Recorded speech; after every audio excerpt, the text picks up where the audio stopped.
On? Yep. So, welcome to Philadelphia, probably the most haunted city in the United States.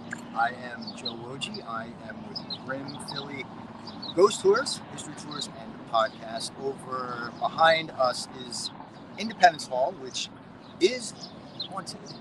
Also, we have right behind us here is the Liberty Bell. So, we are in the heart of democracy, the heart of America. This is Philadelphia.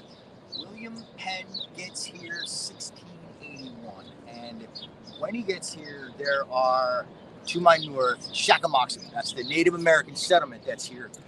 Right across, what you'll see right behind me is the Constitution Center.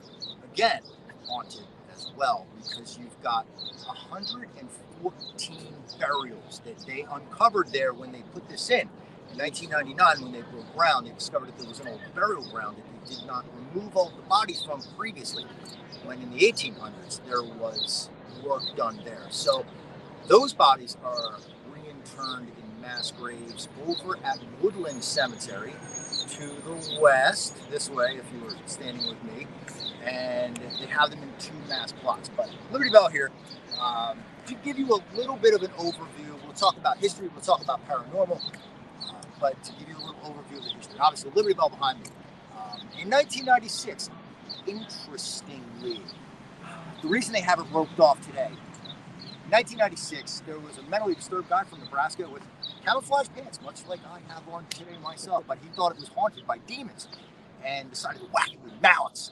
And, one mallet. He had a hand mallet in a knapsack he pulled out. And you don't hit the Liberty Bell with the hammer, as it turns out. You get 3 years in jail for doing that. But the last guy to ring the Liberty Bell did it with a hammer, trying to expel demons from it. But like I said, he was remanded to a mental institution. Sometimes hauntings are real, and sometimes they are, in our minds. And one of the things with exorcisms, and we have a podcast, and you can listen to our exorcism episode on that, is that when you get an exorcism, the priest will have to rule out mental illness before they approve that, because it could be one or the other. But a lot of true paranormal and haunting experiences in Philadelphia here. So this was, like I said, obviously Native American land, Native American soil. When William Penn gets here, he's cool to Native Americans. His descendants, not so much so, but the Native Americans themselves would have done a lot of burials on the banks of the Delaware River and other rivers too. It was one of their ways of trying to kind of, they didn't do that before the Anglo-Americans got here, but it was one of their ways to try to sort of claim the lands by the rivers because they saw that Anglo-Americans were settling there. One of the things about Native Americans and Native American hauntings here in Philadelphia and anywhere really is that what they believed is that you shouldn't speak anybody's name after their death until the period of time that goes by in which the blood probably would have dissipated from the body. Otherwise, it calls them back. It's bad for them. It's bad for you as well, because then they won't move on. And until the blood is dissipated from, from a corpse, you don't want to speak anybody's name, or their spirit will come back. And it's not a good thing. They should move on. But this is, we're going to move on here and just kind of walk by Independence Hall again, which also is haunted. Obviously, we have a revolution. This is the heart of it. This is the building on the $100 bill here. Independence Hall, we're not always independent, so we don't always call it Independence Hall. This is Pennsylvania State House originally. We got our statue of George Washington right out front. This is where 55 of our greatest minds would have penned out the ideas, the concepts for the Constitution. And you go in that front door there, upstairs, and the room to the left. That is where it happened. There was secret meeting. There was a secret meeting. And it's where Alexander Hamilton gets a little bit of a bad rap because he said that, he used the word monarchy. He wanted to mimic basically a hereditary style English House of Lords in our parliament and hereditary office of the presidency. He threw it out there as a possibility, at least anyway. Reporters were not allowed in, but there were 54 other people that heard him say it. And, they wouldn't let him live it down until the day he died. But in any case, this is also where we say upper and lower house, from where people sat in this building here. This is Congress Hall. Congress sat on the bottom. Senate on the top because you have no air conditioning in 1787 when you have the Constitutional Convention going on. So the Congress was lucky enough to get the bottom floor. It was less hot. It was totally hot. It was July. But let's move on this way here. So all of this stuff that we see, the cobblestone in the streets, the red brick on the sidewalk, it's repurposed, but none of it dates further than the 1790s. It is all historic. It is fair to say Thomas Jefferson, Samuel Adams, my favorite of the two Adams, but all those guys, Washington, Adams, Franklin, they walked on that stuff. Now, it's been removed and put back again if it needed to be worked on, but they never removed the original brickwork or cobblestone from the area. So it's all been put back there. So when you walk on it, it was the same people that when we were at the founding of the nation, when we were the capital of the United States from 1790 to 1800, they would have walked on that. So Ben Franklin walking on these streets, pretty cool, I think. But we shall continue to the oldest part of the structure, which is this here. This was the original part of the structure, which was the original State House building in Pennsylvania, and becomes the Supreme Court of the United States when we are the capital. During the Revolution, this is all confiscated in 1777 when the British occupied Philadelphia. They take all our cool stuff and they use it for their own purposes. So the top floor of Independence Hall here, obviously this whole entire complex had been built by that point, but the top floor here was used by the British to house their wounded soldiers and as a hospital unit.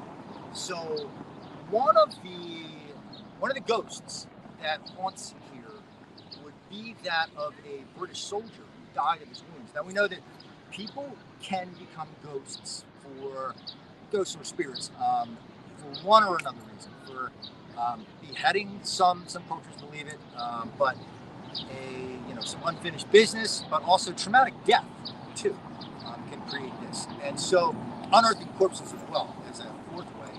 But this soldier up here obviously died of his wounds and would have been one of the people that would be a ghost as opposed to a spirit. So you cannot necessarily interact with him. It's kind of like when you watch a YouTube video and you can see the clip run over and over again, and residual haunting, and you can't interact with him necessarily. Mm-hmm. So he doesn't speak, but he haunts upstairs in his red coat and doesn't speak or anything. But the entire length of the top floor, he'll haunt there. That was the hospital unit. That was the length of the hospital unit. The British, for simplicity's sake, I guess, for just to keep things simple, they would drop the dead soldiers when they died upstairs. They would drop them out of the windows and then take them away. Instead of walking them down the stairs, which is easier, drop them out the window. So they would drop them out the window after they had died. So he was obviously dropped out the window with a lot of, hundreds of others, and brought over to a potter's field that is now Washington Park. It wasn't originally called Washington Park. It was Southwest Square.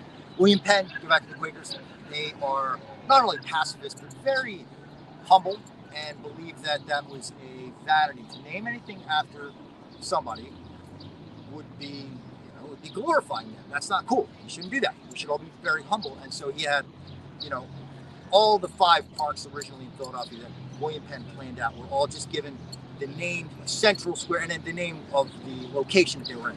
Northwest, Southwest, and so on.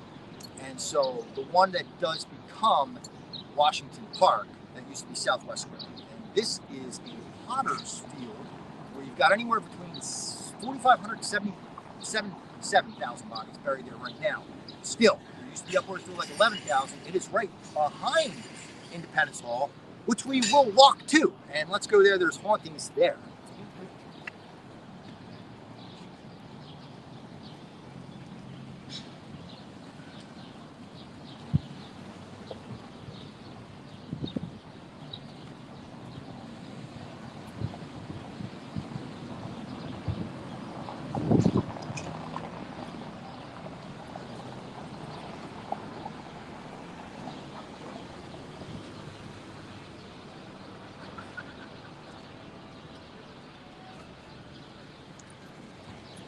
Another thing about Native American burials, this is a crossroads of sorts.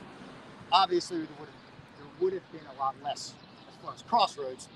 They didn't have too many trails. Passyunk Avenue, if you're familiar with Philadelphia, it was an old Indian trail, but at the crossroads, a lot of cultures, not just the Native Americans that were here, which we call collectively the Delaware, or Algonquin, but they believe that at the crossroads, that is where you encounter spirits. And that goes all the way back to the Romans, who believed the same. They would make offerings, actually, the Romans, at crossroads for various celebrations, commemorations of the dead, beginning with Remus, Romulus and Remus, the founders of Rome. The one kills the other, so to keep his spirit placated, they would make offerings at crossroads. That goes all the way back to the Romans. Obviously, we incorporate a lot of the Roman cultural values in Western society, but, you know, anyway, just wanted to point it out, since we were at our first crossroads here. Again, all the cobblestone in the streets all date back to the 1700s.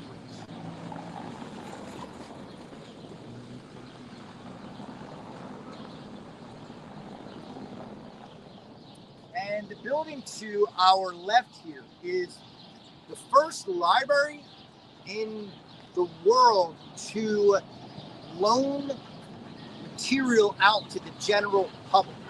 You had libraries that go back 2,000 years before this, but they didn't loan to the general public. You had to be a scholar, a special person, invited in. Ben Franklin founded this, and you could, as long as you put a $2 deposit down, it was kind of a lot of money, but a book was a lot of money. And if you didn't bring it back, they could buy another one. But it is haunted as well by the ghost of Albert J. Edmonds.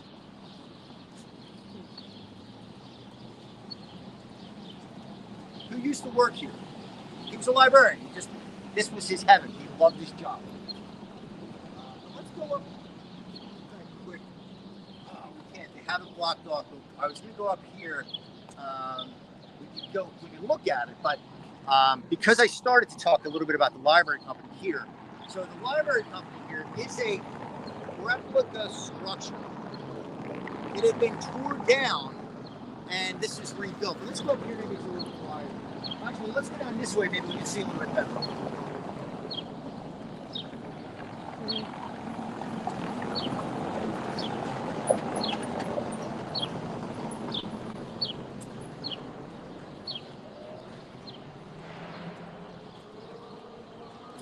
We want to get out of the noise.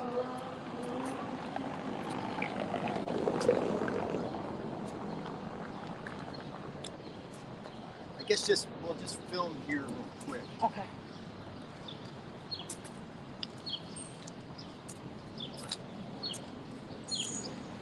They keep all of this fenced off. After 9/11, this is when they started to really fence this stuff off. But Benjamin Franklin founded the library company, founded the American Philosophical Society. This was the Philosophical Society Museum, which operated more than a museum. It operated as almost like an exotic zoo, too. Like Franklin literally brought a baboon into it, was one of their holdings. So people don't really think about, like in Independence Hall, there was a baboon like living here, which is interesting. But so this was also the area that was William Penn thought really cool. And so you had Dock Creek was here. It was a real pretty kind of hallmark cool looking thing. To the south, you had Swedes and Finns had already settled in what is South Philly today. You have, like I said, Shakamoxon, the Native American settlement, behind me, which is to our north. And he settles in the middle of the both of them. And according to at least King Charles II, who gave him the land grant of Pennsylvania, it's named after, Penn. Penn's woods in Latin, Pennsylvania. Not that William Penn wanted it to be named that. He thought that was, like I said, a vanity. But Charles II was like, hey, man, all that money that my family owes your family, you're not getting any of it. I'm giving you all this land that not really his to give, but I guess it was his to give in a way, sort of convolutedly. But William Penn, he had to stick with Pennsylvania as a name because that's what Charles made him do. He argued about it. But in any case, he builds a settlement here. And so Independence Hall eventually built after his lifetime. He would have ruled from a couple of locations. He had an estate a little further away from the population, excuse me, but he also had a small house that had a slate roof on it on the banks of the Delaware River to my left, and also had a location where they would have worshipped, which would have been the first Quaker meeting house that was built, a glorified log cabin. Really, to us, it's not there anymore, but there's a more modern structure there, where the very first witch trial actually happened. A year after he got here, 1682, Margaret Matson was put on trial. William Penn was the judge. You can take one of the Grim Philly witch tours, and we bring people to the location where that happened to talk about it. We only do those in the fall.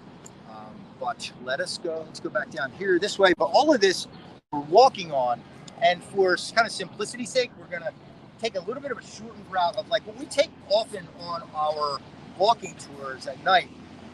We do a little bit more adult-oriented, sort of mature audience thing.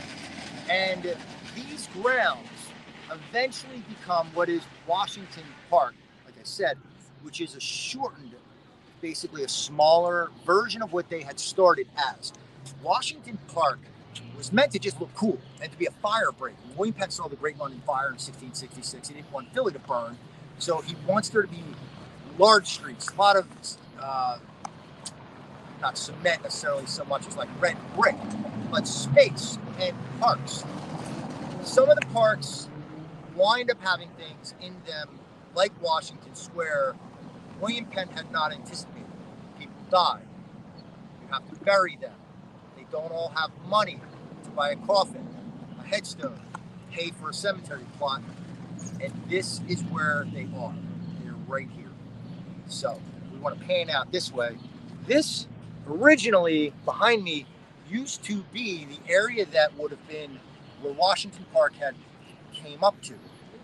It still exists about a block behind me. So for simplicity's sake, we're not necessarily going to walk out into the main park area, but it is just one block over. It used to extend here. They did development in the 1800s and had to move about 3,000 bodies from this area. So there used to be about 11,000 upwards to 11,000 bodies. We don't have an exact count in Washington Park, but they removed a lot of bodies. Now, one of the ways that you can come back and haunt is when your corpse is unearthed. Disturbs you. So let's go over this way here, and it may be a little more quiet for us because obviously we have modern cars today. Obviously, 1776, this would have been, more foot traffic than anything. But horses, if you were lucky enough to own one, they were very expensive.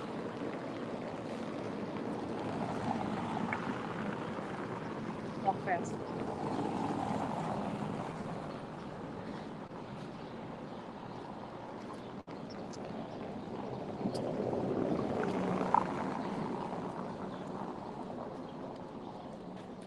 This would have been a creek. Kind of see how they denote it with river rock. And like I said, Benjamin Franklin's library company here. Also, Benjamin Franklin would have started the University of Pennsylvania, which had... I don't know why I did that. That's weird. That was weird. I don't know why I did that. So University of Pennsylvania rented out some space from the library company. And so they would have had classes in here. The Liberty Bell, they didn't call it the Liberty Bell yet, but the Liberty Bell would have rang for classes at the University of Pennsylvania in here, one of Franklin's institutions. And behind me here is the very first surgical center in the United States ever. A lot of these guys, the medical capital at the time was in Edinburgh. They would have trained there in Scotland's capital, come back here to Philadelphia, our medical capital, having learned from the mother country where we come from. But this is the very first surgical center in the United States ever. It's why the University of Pennsylvania, my alma mater, by the way, so just a little shout out if you're a Pennsylvanian or a Quaker, as our mascots. But the surgical center was here, very small, as you can see. It's only the circumference here. We don't have the architectural designs to rebuild it, so we don't. But this is the circumference of what would be the very first surgical center in the United States. Got a couple of words here in short, but this would have been where, in the days before Facebook and Xbox, entertain yourself. If you can't watch a paranormal video on YouTube like this today, you could come here and watch a public surgery when the sun was highest in the sky, before electricity existed, you had to operate by the light of the sun. Obviously, you don't want to really do it by candlelight if you can help it. So when the sun was highest in the sky, once a week, usually on a Sunday after church, if there was no overcast, if it didn't rain, if it wasn't cloudy, you could come here and watch a public surgery. Some poor sucker getting an amputation over 50, a little more than 50% of the things that you would see were amputations. Something like 51 or 54%, just over 50% were amputations. If you didn't want to pay to have an audience, you had to buy the house out, basically. If you had a little bit more money, you didn't want people to see it, you had to pay the cost of those tickets having been sold. So if you didn't want that to be seen, you didn't have to, you just had to kick in a little bit more money, but that money would pay for surgical tools and things like that. But this at nighttime was where they would have brought a lot of the cadavers to practice on. Now, if you're a doctor today, you are going to practice on cadavers because you need to understand stuff. If you come to me and I'm a doctor, and you're like, Joe, let me get my appendix out. I'm like, yeah, I never really tried that on a person. I've never even seen the inside of a body. You might think, what kind of a doctor are you? So it was illegal though. Doctors weren't allowed to do it. There was that whole even though we have separation of church and state, there was that whole idea of the body is a temple, and you don't mess with it after death. It was a sacrilegious thing which permeated into our laws in the early days. Doctors understood that, and so did the regular citizenry. So we understood that doctors generally would practice on cadavers. The University of Pennsylvania built this here because this is the edge of the park that became the Potter's Field, where they buried all of the people who had no family. So there was no family that would come back to have retribution against the doctors, because the grave robbers, you can't find a grave robber, but you know where the doctor lives or at least works. And so at nighttime, the medical students would come here and practice. And the hands get better and more skilled, and you can practice on somebody dead 1,000 times. You can't kill them, they're already dead. And by the time you get to a live person, you're a little bit better. So this is where they were brought. You can get anywhere between, like in the 1800s, the biggest grave robbery ring actually in the U.S. was busted out of Jefferson Medical School, which built their surgical center on the opposite side of this same park. And they swung a deal with Levi and Robert Chu, the burial ground coordinators of Lebanon Cemetery, for $8 a body. The going rate was 10, but they were buying them in bulk, so it was like Sam's Club. And like I said, there were a lot of people unearthed. And so in the 1800s, there were middle-class Quaker ladies that would try to scare the grave robbers off. And I do want to make a difference I want to, clarify. We call grave robbers people who, like, if you dug me up, you took my wedding ring, you took my watch, you stole items, you're a grave robber. But they started to differentiate in the law codes in Philadelphia and elsewhere, not just Philadelphia, but we differentiate. If you just steal a body and no items, you're a resurrectionist. It was to discourage you from digging in a churchyard where somebody's going to have a wedding ring and jewelry because they paid to be buried there, and they have family that are going to come looking probably and find the doctor. So it discouraged. So it became a felony to steal. Like, if you dug up my mom and you stole her wedding ring, you were a felon. If you dug up my mom and you left her ring there, you just stole my mom. It was only a misdemeanor. It was to encourage you to dig, like, here, this place. So this is where the most grave robbery occurred, right behind me, to like a block behind me. Actually, just here, but then development was done here. And now the bodies still exist and sit and rest a block behind me still. Like I said, at least 5,000 bodies are there now, probably more, at least 5,000. We don't have an accurate count because these were all indigent criminals, some criminals that were executed. We tried not to execute criminals for a long time. We still try not to in Pennsylvania. We reserve the right if you're a terrible, terrible, terrible human being. We have a moratorium on the death penalty, but I think Gary Heidnik was our last one that we executed. But so in any case, a lot of people were brought here. So Leah, there was this one woman, Leah, who had come to this park usually most nights with her lady friends, and she's a Quaker. and to try to scare away all of the ghouls, we call people who dig bodies up and sell them to medical science. She would try to scare them off with other people, with other lady friends, and they were do-gooders. They were like, you don't know their name, but they have a mother, they have a father. People love them. They have souls. They should be at rest. Let them be.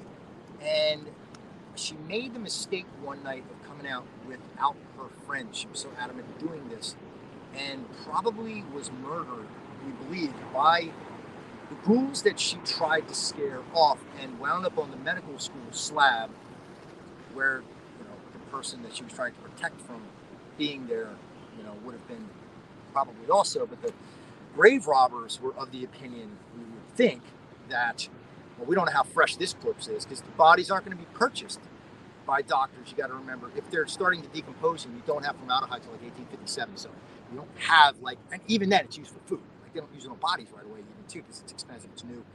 So the grave robbers in this weather here, it's the summertime right now. You have 24 hours before the body begins to get stinky. You need to get a body out of the ground quickly and get it sold right away. If a doctor's to buy it, and you're to get paid, and it's a lot of money when you consider the fact that as an unskilled laborer in this same time period, you're making anywhere between like 2 to 5 cents an hour equivalent. You have to work really fast for it. You didn't get paid by the hour. But porters loading and unloading ships, they get paid by the amount of work that they do, and it takes them a long time of hard work. When all of a sudden, bam, you got, a month's wages in like a day from one grave robbery, from one resurrectionist evening. It's a lot of money, and it encourages people to do it. You don't necessarily have to have a lot of smarts, just a shovel and somebody to help you out, to lift the body out. Sometimes they would work in teams of 3, because you would have a lookout also too. So a lot of times they would work in teams of 3, but you needed definitely at least 2 people, but it takes a while to dig them up. You usually bury people about 3 foot down, not 6 like we do now. So in any case, Leigh would try to protect the dead and was murdered in so doing, and we believe she haunts this park.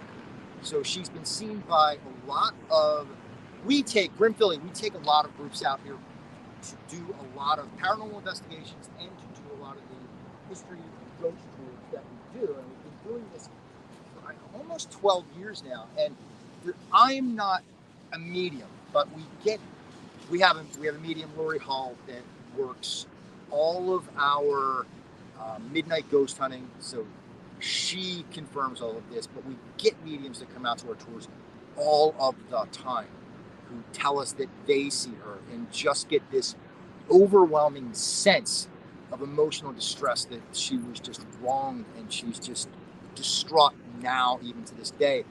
The earliest source verbally, I guess, to be written down was in Charlie Adams's Ghosts of Philadelphia book, and he had a couple of Philadelphia police officers he interviewed that had seen her, and this goes back 30 years. And so they were getting on their shift early in the morning, but it was like 5 o'clock in the morning and it was dark. So they're getting on their shift, with their coffee, they're coming through the park, and they see a woman dressed as a Quaker, which isn't super, it's not a stretch. You're in Philadelphia. So you have a lot of reenactors that usually dress in like colonial garb, though, like 1700s colonial garb. But, Quakers, formed the city, so it's not a big stretch to think that there could be people reenacting in Quaker garb too. But with a bonnet, white bonnet, black from head to toe. You don't show your ankles. It's scandalous to show your ankles. So they didn't show their ankles, but she's dressed all covered, all of her, and the white bonnet, but then like a hoodie kind of up above it with all black, very humble, and hunched over and hurt. So they went up to see if she was okay, and they said,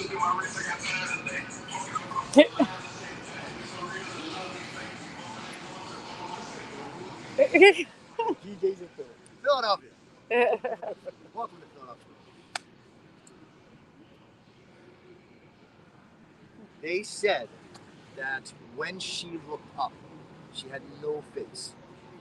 She looked eviscerated in front of them, essentially. And there are a couple cops. I'm thinking, even if they know nothing about the paranormal, if they were skeptics, if they weren't skeptics, whatever, their background, they're guys that are not squeamish. Aside from having a gun with them, they're guys that see a lot of things in their daily life at their job. So they said it scared the piss out of them, and they were almost embarrassed to talk about it because they said the other guys in precinct would give them a hard time about it, but they did. They talked to Adams about it, and this is the very first written account. And this was in this area. Yeah, right here.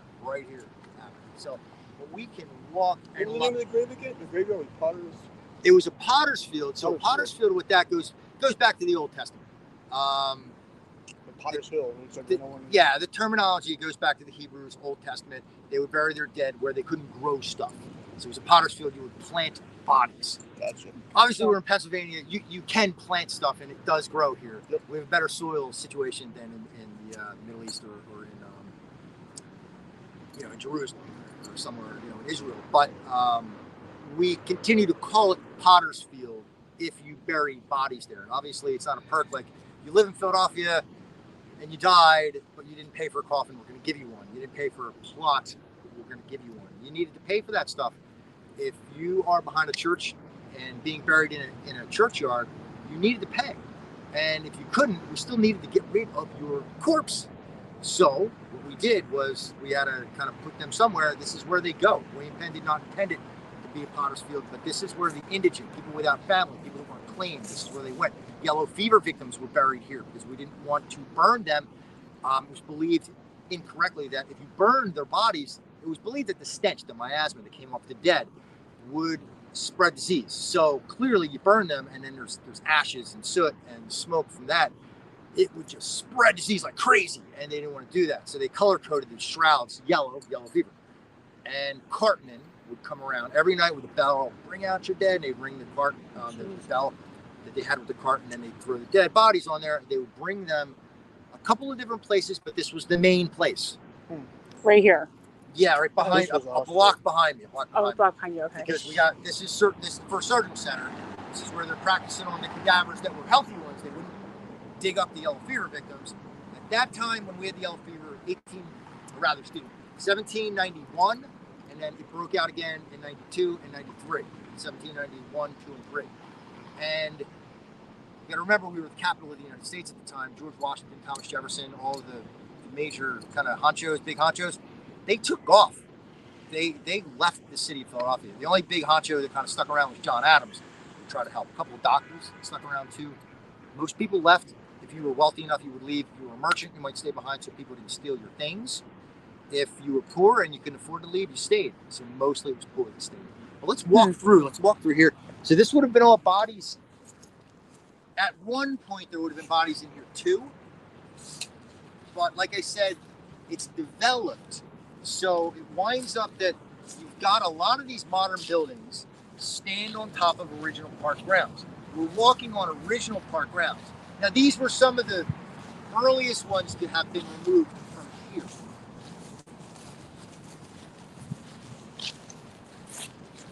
We've got other old things. We're walking along what would have been Dock Creek. If you're from Philadelphia, you'll know it as Dock Street today. Zigzags all over. It doesn't conform to the old Roman grid pattern that most cities adopt in the Western world because it was a creek and we had no trash collection, so we threw our dead horses, trash, filled it in, it becomes a road. And so it zigzags all over as a road. Like Passyunk Ave doesn't conform either because that was an old Indian trail. But let's walk over to the Dolly Madison house. Supposed to be haunted, and to Carpenters Hall, which also is haunted. This is Robert Morris, one of Washington's friends. He didn't get close to too many people, but he was the richest man in America, Robert Morris, so George made an exception for him to be a friend. He helped us out, financed the revolution, did a lot of things. In a complex sort of view of the past, he did some things that we would consider very exemplary, and he did some things that were considered very despicable. It's not really a tour about all those things, so we'll move on and just kind of leave it at, it was complex, histories of it. That was Washington, one of the only people he was actually friends with. He financed the Revolutionary War, helped to finance it. Obviously, we got Dutch loans Spanish loans, military help from the French, without which any of those needed all those puzzle pieces put together for us to break away from Britain. They were the most arrogant military on the planet, and powerful and well trained. No reason to think we could ever have won the revolution, ever. But we did. It was like a miracle, and I think we often forget that today. Dolly Madison lived here across the street. We'll walk up into her garden.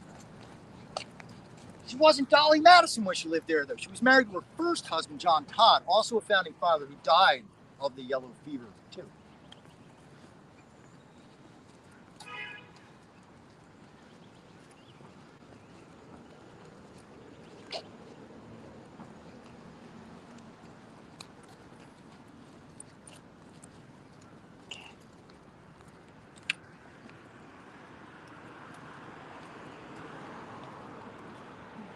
We got a lot of sights here on our maiden episode. This is where Dolly Madison lived, actually. So in the back of people's houses, you would have had, very functionally, they would have kept chickens for extra food. They would have had their horses. They would have raised, not flowers, they would have had stuff that you could eat. It was functional. They would have raised corn or tomatoes or spices or things like that. Very functional thing. And like I said before, you got to really turn the clock back. People aren't playing on their cell phones in 1776. People are taking horses about the streets, so the streets smelled like horse manure. People bathed once a week. The city was very half rural, half urban, dirt roads. Most people didn't have horses, and also the rich and the poor butted up one against another. In a lot of cases, you didn't have a demarcation of neighborhoods. But this is where Dolly lived. And when her first husband, John Todd, died of the yellow fever, if you've seen the musical Alexander Hamilton, then you'll know the character Aaron Burr. He's the one that actually hooked her up with James Madison, with her ex-husband, who winds up being the couple that we know about, James Madison and Dolly Payne. Nope, I said that wrong. Strike that. Strike that. I'm thinking of Martha Washington. Strike that. Anyway, it'll come to me. But sorry about that. In any case, they get married, and it is here that Aaron Burr brings him. So she becomes the fourth first lady eventually. Now she has pies, I guess. But very much a socialite. She didn't invent ice cream, but popularized it in America. Obviously, it's expensive for wealthy people because you have no refrigeration. You have to save snow from the wintertime or shavings from some ice that was in the wintertime to keep them in your refrigerate. We had refrigeration pits. Like Ben Franklin's refrigeration pit was like 30 foot deep. Before to dig something that deep, that's very, very deep. He was more wealthy and well-to-do. Some people didn't have it down as far as that, but that would keep it a lot better. You would flavor, but she would have ice creams the flavor of crazy stuff. Clams, pickles, tomatoes, all kinds of stuff. But it was for rich people.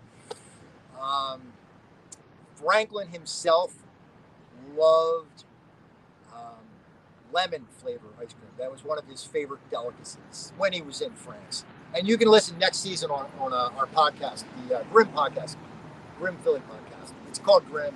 Search it by Grim Philly. But we have a 7-part series on Franklin's, a lot of his time in Paris we cover. Ladies, Hellfire Club, things like that. So keep it interesting. No ghosts in that one. I'm sorry. But lots of interesting, grim side of things. But let's go move on to this. Does somebody live in this house now? No, this is owned by the federal government. Okay. It's referred to as the Todd House. You can get into here for free. You need a time ticket, and you need to arrange it because it doesn't have a lot of foot traffic. So you can't just walk up to the door here and be let in. You have to go to the ranger desk at the Independence Visitor Center, 599 Market Street. Ask them to go into the Todd House, and you're interested in doing it. When can I make a reservation to get in? And it's completely free. They'll open the door, they'll let you in. Huh. You can't do it online though, right? You might be able to do it online if you go to nps.gov. You might be able to find the link there. Okay. You can find the link there for Independence Hall tickets. Their time tickets, it's free. I think they charge you like $1.50 to reserve that. But Independence Hall has people go in and out all day long. This does not. So I don't know if you can find them there, but you can go to the ranger desk and ask them there. Okay. For sure. You can probably get it on nps.gov and email them if nothing else. There's a contact Okay. there, and email them, and you can get right in. And we can do, Mary Jo can do a paranormal investigation in this location. It's supposed to smell, by the way, in the same way that across this way, where we're going to go next to Carpenters Hall, which is a little more known for its hauntings.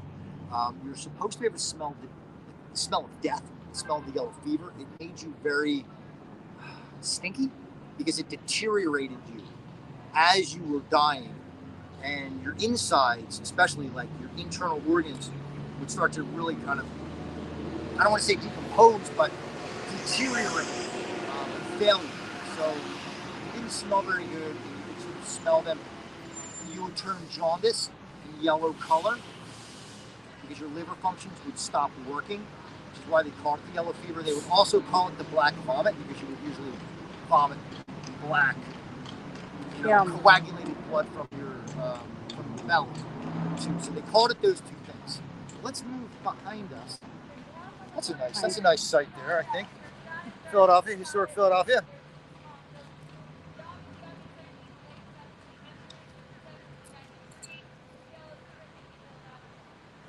I'm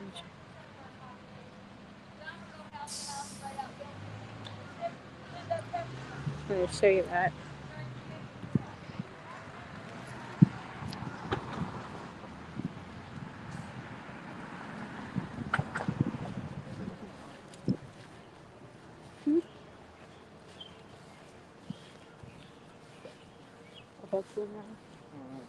Okay, I'll take this.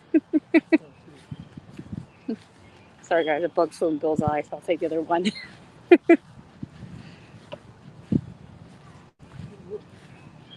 I can't. Hold on for a second. No, okay.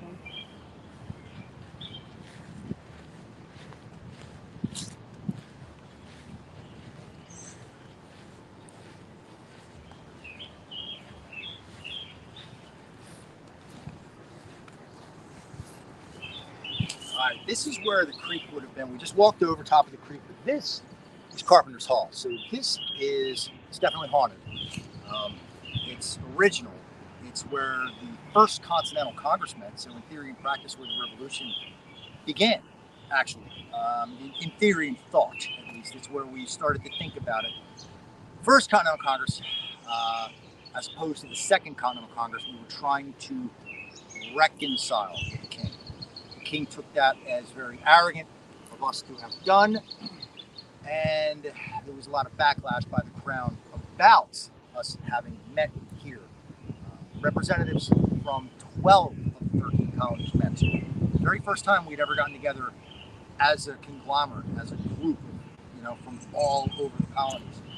And only Georgia did not send a delegate. But the Second Continental Congress met at Independence Hall, where we were just at, which is a block over. That's where we were more on a war footing because the crown was, like, no, guys, I am the king, I am your sovereign. You listen to me, that's all there is to it. No negotiating. But this is where they met, and during the revolution, also when the British occupied Independence Hall, they also occupied this here. It was a hospital also at points, an armory also at points. And afterwards, even before and after, this was the home of the Carpenters Company. That's why we call it Carpenters Hall. They were like L&I, license and inspection. If you build stuff around the city, you needed to be within like a certain standard of building code, and they would inspect your work. You could also hire them to do the work themselves. They built Independence Hall. They built Franklin's Mansion. They built this. They built a lot of things. And one of the carpenters is supposed to have died. In the upstairs room, you look, it's actually where the lights on. It's where the lights on. He's supposed to have died in that room. And there were, for a long time, caretakers. This building predates, as a museum, the entire National Historic Park here before the 1950s, when this had become a park. This had been open as a museum through the 1800s, and it was it digressed into a terrible, terrible area with grave robbery, like I said, but just vagrants just living on the street, robbing people. It was not safe. You don't even have a police force until 1854 in Philadelphia. So you had some night watchmen, but they were there just to sniff out fire so the city didn't burn down. No police force until 1854. The streets were not so terribly safe. And so they always had an innkeeper, a caretaker, stay here for security and to keep the building up. And so I'm surprised that it persisted through the terrible conditions of the neighborhood at that time. It's beautiful now, but not then. And so one of the very last caretakers, the very last caretaker, was Thomas P. O'Connor. This is in the 1970s. They had caretakers here until the 1970s. So he stayed here with his entire family, and the kids, they didn't really, the ghost did not bother the kids. Kids are pretty open to paranormal experiences and not necessarily freaked out like his wife was, who was a little more freaked out. It just bothered him more that the ghost would literally, spirit would literally change the channels on the TV. And essentially, I don't know. He's not. How long ago was this? He's not an investigator. Right? How long ago was this? This was in like 1976. Oh, okay. Thereabouts. And so like it was a dial on the TV. Like the entire dial would like move one. And so like we know now that, which he didn't know. He was just looking to take care of the plumbing and scare kids off trying to break in. Ghosts, apparitions, spirits will try to communicate with us through the white noise, and we might use AM radio stations now, but like in the 70s, most stations were white noise. You had channel 3, 6, and 10. If you lived in Philly, you had channel 48 and 17. Early ghost box. Yeah, it's a ghost box. And so they would try. I mean, you got, there's a horror movie called White Noise. And Carolyn, and in the movie with who was it? Poltergeist. Poltergeist. I mean, they communicate with us that way. So it was probably trying to communicate with him, but he didn't know that. He's just a guy that was a caretaker, and he was like, "Wow, there's footprints." Like if we didn't sweep, there were little footprints that he would see. They would smell like a terrible stench, and sometimes cigars. He would smell cigars sometimes. And he didn't smoke, but so it's supposed to have been haunted. It freaked his wife out. It didn't really bother him too much, but it's interesting. That, do you know what happened to them in that room? I died of yellow fever. Okay. More than likely, that's the cause of death is yellow fever. It's just weird. Out of all the lights on that place, it's just that room. And it's never on. It just happened to be on today for us. That's weird. That is weird. I keep on looking up there, waiting for something to walk past that window. Over here that's open. You can't get any upstairs either. You can only, as a museum today, it's still open. It's actually it's closed until next year for renovation. But on a normal basis, you can get in normally, but only downstairs. And office spaces upstairs, and they don't let you up there. Not because the upstairs is haunted.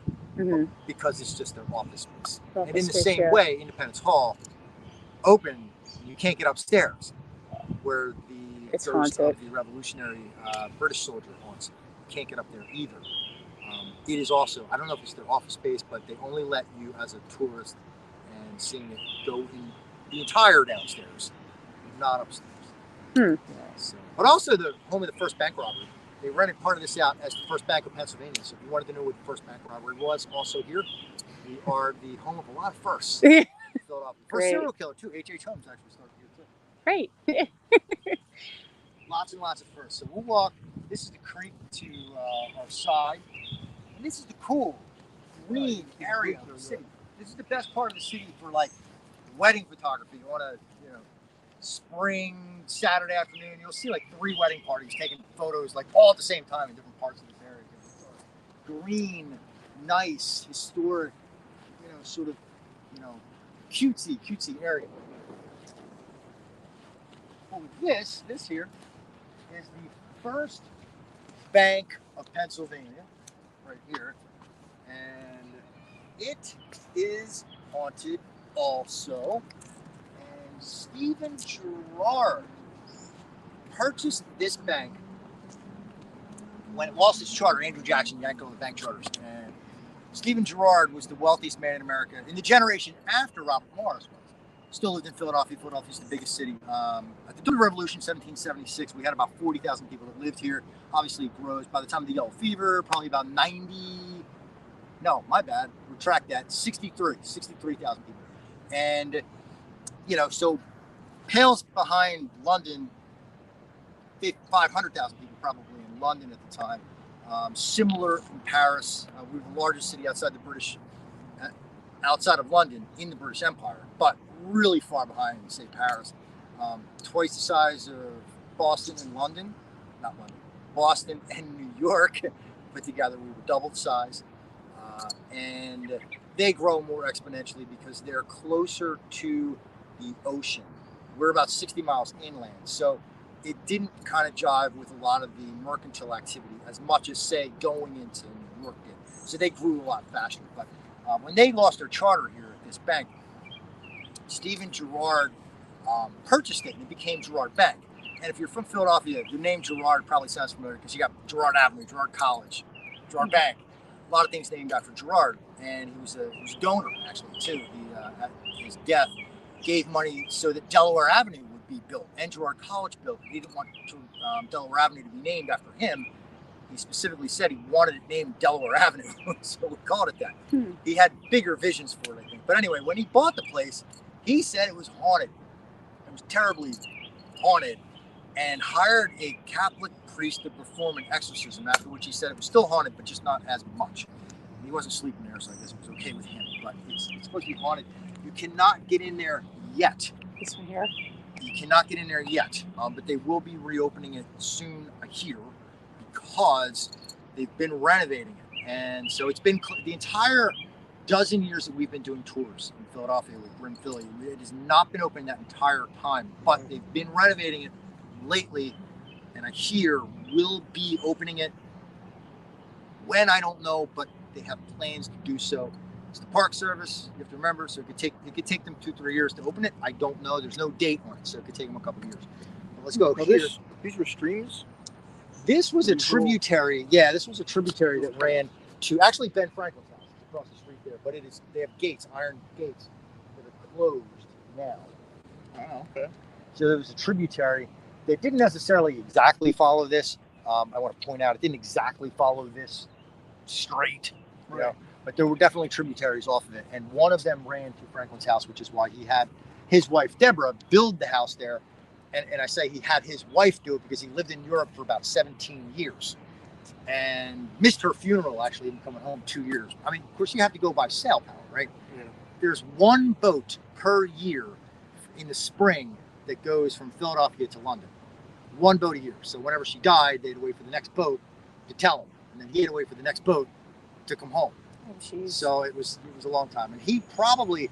and you can listen, like I said, to our Franklin series. There's 7 episodes in our series on Franklin, but he worked to reconcile America with the crown. He did not want a revolution, and he was the very last major founder to join. And so some people didn't trust him. James Madison thought he was a spy. James Madison never trusted him because he worked for reconciliation for so long, up until the very, very last minute. But Franklin's the most important person to the revolution, aside Washington. The two of them. Washington for his leadership, Franklin for getting and convincing the French to recognize us as independent and to give us military help. We would not have won if it was not for that. And we wouldn't have won if Washington couldn't have inspired men to give all of those hardships in their lives and not get paid for 6 years. Soldiers didn't get paid a penny. For some of them, for 6 entire years. The year that we all learn about when we're in 4th grade or 7th grade or whatever it is, that we're, in Valley Forge and our guys don't have shoes. That's the year in 1777 that the British are occupying Philadelphia, our capital. That's the low point. And without Washington having kept those men together, it must have took extraordinary strength of personality and honor and leadership to have inspired men to give everything, to sacrifice all for that. And they really believed in it. And you got to figure that, I like to think I'd have been a patriot, but only statistically 1/3 of Americans were patriots. 1/3 of us sided with the British, and 1/3 of us, I'm overgeneralizing, but the biggest third just stayed neutral. They were like, there's powerful people here and there fighting each other. What am I going to do? I don't want to pick the wrong side and wind up dead in a ditch, unmarked grave without a name. So, but let's go ahead this way here. The Washington, very important, as is Benjamin Franklin. And we flesh out a lot of Ben Franklin stuff with the Hellfire Caves. We're going to tune into that stuff. We have an entire episode on the Hellfire Caves. We have an entire episode on his mistresses. To give a little bit of a way, more of Franklin was exaggerated with regard to women than not. But we flesh out all of the historical sources and have experts on to talk about it. Yeah, we are all of us that do these tours. I believe everybody at Grim Philly has a master's degree except for one person. We're mostly, and we have a couple of PhDs. We have PhDs that come into our podcast always, but it's more adult oriented. We use a little stronger language. Talk about some controversial, not super controversial, historically say controversial topics, not modern stuff, but more historical topics. But we do delve into it like adults, but we delve into it in an extremely analytical but entertaining sort of way. So these are some houses here, and this would not have been a tributary, even though they try to confuse us, I think, with all of the river rock here. This would have just been an access road. They do this for aesthetics. This would have been an access road, and it would have been dirt back in 1700s. But here is where you have a couple of people that stuck around during the Yellow Fever, and the very last house here, we'll go into this memorial garden to Dr. Benjamin Rush. But the very last house here that you see was owned by Bishop William White, one of the, he was the chaplain to the Continental Congress and the bishop of the French Church. Probably, you want to go up this way here? Whatever you want to do. But he stuck around during the Yellow Fever to try to help out. And the memorial garden here is to Dr. Benjamin Rush. This is William White lived here. Benjamin Rush lived on the grounds here where we have this memorial garden because his house no longer exists. And we didn't have the architectural designs to rebuild it. But this is where people were brought during the Yellow Fever epidemic. If you want to hear it at length, we have an episode called Barber Surgeon that's already out on our podcast. And you can listen to a lot of stuff to do with like barbers performing surgeries, which is interesting because we don't think about them having done that. They grew out of the basis of them having knives, way long ago, and knives being expensive and them helping out, and then it taking off in that regard. But we talk a lot about bloodletting in that episode. We kind of just have a sidebar, but like a long 20-minute sidebar on bloodletting and it having to do with Benjamin Rush on this location. So Benjamin Rush during the Yellow Fever he's one of the only two doctors to sign the Constitution. He stuck around, he tried to help. He would see up to 150 people every day in Philadelphia and bloodlet them. It was the standard treatment for a long time. And so it wasn't like we might think of bloodletting today because it was a standard medical practice. They accepted it. It was accepted by the College of Physicians here in Philadelphia and everywhere else. But this is where they would have been brought, and he's been accused of killing more of his patients than saving them because he thought that the body had about double the blood than it does. And so he obviously white blood cells help us, and he's depleting the body of that, and he's taking out, in some cases, 70% of the blood's volume and kill people. But in the aftermath of the bloodletting, if he would only take out, say, 40% of the blood's, the body's blood, the patients would look like they'd start to bounce back a little bit. He thought that that was proof that they were getting better, but it's that the yellow fever gestates in the body, and you start to actually just look a little better, but then it comes on stronger than ever, and then that's when it kills you. I believe it had like up to a 70% mortality rate if you got it. Alexander Hamilton, one of his neighbors, about a block down, did not let Rush treat him in any way. He was treated in a new way, which didn't involve bloodletting, and it involved drinking ginkgo bark, which was indigenous to Peru. He would drink this, and it strengthened the immune system. It would be like if you took echinacea and vitamin C. It's the equivalent of not being counterproductive and releasing your white blood cells. And being a little productive. You don't have penicillin, doesn't exist till 1944, so it hasn't yet, you know.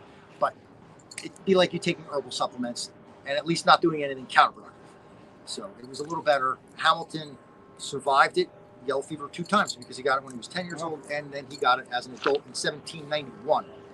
And he and his wife both got it, were treated as lepers. They fled back up to their estate in New York. His wife's estate, the Schuyler estate, Philip Schuyler, his father-in-law. So I don't know if you heard it, the bell was going off, and and then you hear the horses going down the street. I was trying to get you to, but it was just so weird. You hear the bells, and then the horses going down the street. It sounded like something that would happen back in the day. Back in 1791. Yep. When Hamilton was fleeing Philadelphia. Yeah. What's the name of this building again? This building here is the William White House.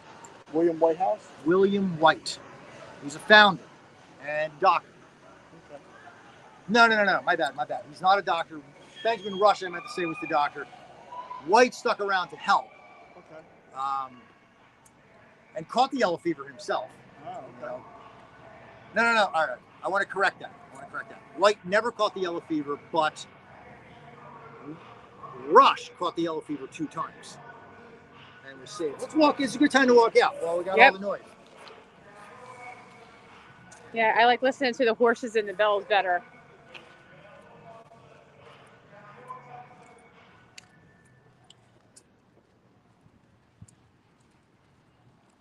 And we have one more haunted location, which is the City Tavern, where we will bring our tour to end for this episode of Mary Jo's Paranormal Investigations.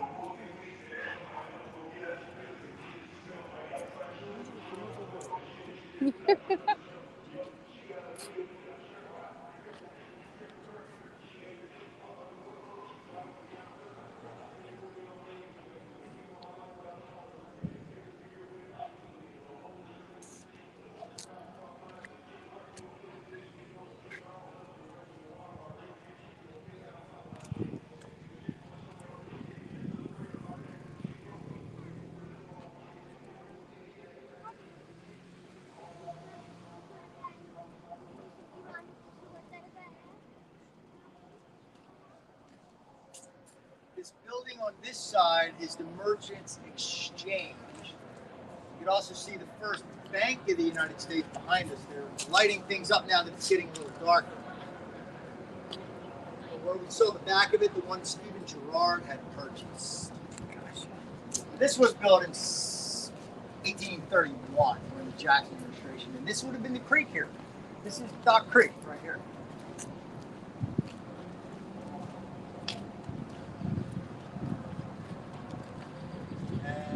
Watch it, it's a little uneven here, but this is all where the creek would have flowed. There's a tidal stream that still flows under this, and it flows down that way there, emptying out into the Delaware River around where South Street starts. So it's underneath us then? It is underneath of us. And that's crazy. They built this building, the Merchants Exchange, to hug the banks of the creek when the creek was still here.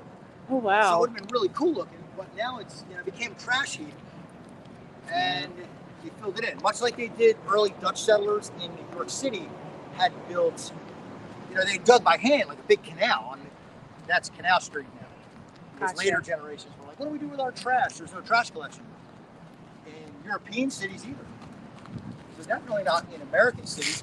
I mean, when the French came over to help us out with our revolution, one of the things they commented on was how absolutely filthy we were. And all cities were pretty filthy. Paris was pretty filthy. London was more filthy than Paris, but the French said that we were smaller, but more filthy than them. And we, as human beings, just walking around interacting with one another, were personally less hygienic than Europeans. And the French were more hygienic, I think, than anybody in Europe. But they commented how absolutely unhygienic we were. Little sidebars. Different times, different standards. People don't really think about this. This would have looked really cool back then. This is Alexander Hamilton, where he would have lived. It's not in that building there. That's a newer building, which it looks old, but it's a reconstruction, and it's newer. Then when Hamilton lived there in 1791, But that is where Alexander Hamilton lived, next to the Ritz-5 on the property. He didn't live in that structure. He was set back a little further, but he lived there for about 1 year as the Treasury Secretary. And I guess just to give it a shout out before we go over to the City Tavern, because it's not haunted necessarily, but interesting for a historical sense. If you're into the musical Alexander Hamilton, you've seen that they simplify it. It's based on the Ron Chernow book, Alexander Hamilton. Ron Chernow being the historian of Hamilton. Well, he's a biographer. And to simplify the musical, Lin-Manuel Miranda, what he did was he made everything happen in New York. Well, the Reynolds affair, the entire affair, it didn't happen in New York. It happened behind me. That's where that happened in Philadelphia. But Ron Chernow, who wrote the book, he was an advisor. So obviously he was just happy to get his name out there, and he was happy with them taking a little license and simplifying the story. So, but let's go over to the City Tavern. This is haunted. It's pretty awesome because the Continental Congress, the Second Continental Congress, met here every Saturday. George Washington ate here with Hamilton, who was like a shadow, every single day at the courts.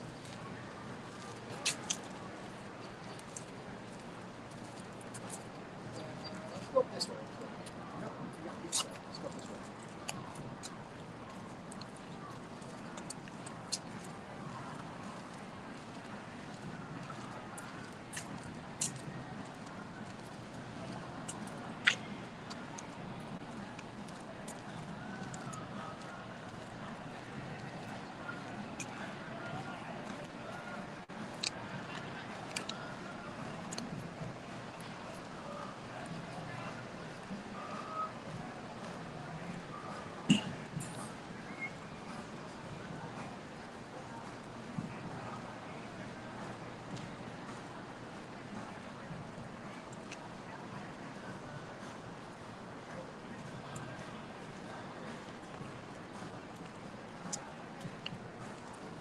This is the City Tavern. This is a replica. Actually, it was burned down in 1843 is when it burned down.